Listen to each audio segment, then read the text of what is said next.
Hello and welcome to the second Sunday in Ordinary Time. I don't know about you, but there's something about after Thanksgiving and Christmas that we might kind of feel like a bit of a letdown. You know, the weather's cold, sometimes it's rainy, and we're not really sure kind of what's happening. You know, there's kind of a letdown. And I was thinking of that in relationship to the gospel and to the readings today. I love from the prophet Isaiah, where he says, "For Jerusalem's sake I will not be quiet. For Zion's sake I will not be silent until her vindication shines forth like the dawn." So what Isaiah is talking about is the nation of Israel, that God is going to war for her.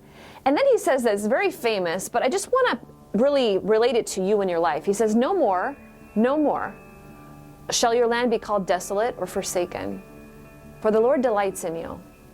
And as a young man marries a virgin, so your builder shall marry you. That's very important for you and I. Have you ever felt forgotten or desolate? Where you look at your life, or you kind of, maybe you've been working at something for a really long time, and you say, does it really matter? I mean, does God even notice? Or maybe something's happened in your life recently where you feel convinced that God's forgotten about you, or that you're not as important as you thought you were to somebody. Those are real human experiences that we all have. And I love what God is speaking through Isaiah to us, to you and I, but because he's saying, I'm not going to stop going to battle for you. I haven't forgotten you. I see you. And my goal is not just to have a nice relationship with you. My goal is to take you into my very heart and bring you into communion with me. You are not forgotten. And we see that in a very beautiful way in the Gospel of John, the wedding feast at Cana, where this man and woman are getting married, and in Jewish culture it's a huge lavish affair, and to run out of wine is a horribly embarrassing thing. And Mary, being the beautiful woman with the feminine genius, sees that they're about to run out of wine, and she's going to intercede on their behalf. I love it. And she knows she's going to intercede before the one who can do anything about it, the one who can do something about it. So she goes to her son and she says, you know, they don't have any wine. They're running out of wine. There's this great interchange there where it looks like Jesus is kind of pushing her aside, but he's not, because he knows that she's calling him to begin a ministry to Calvary. And I love it. She makes her request to Jesus and she walks away and she tells the head waiter, do whatever he tells you. And the head waiter, as you know the story, takes water. It's really a fascinating story. These huge pitchers, like these enormous stone jars full of water.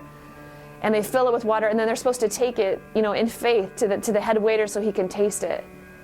And what happens is in that time, at some point, it changes from water into wine, and wine symbolizes love, this outpouring of a new love in their life.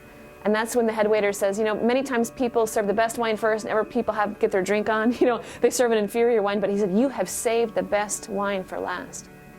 This is what Jesus does in our life. He comes into our life and he transforms it with his love. That all the places that you and I feel forgotten, all the places that we're embarrassed about, all the places where we're for sure God doesn't even care about, he notices, and it matters. And you and I have a very powerful advocate in our Blessed Mother. She sees your heart, she sees your soul, she sees where you're about to run out of wine, and she goes to her son and she intercedes for you.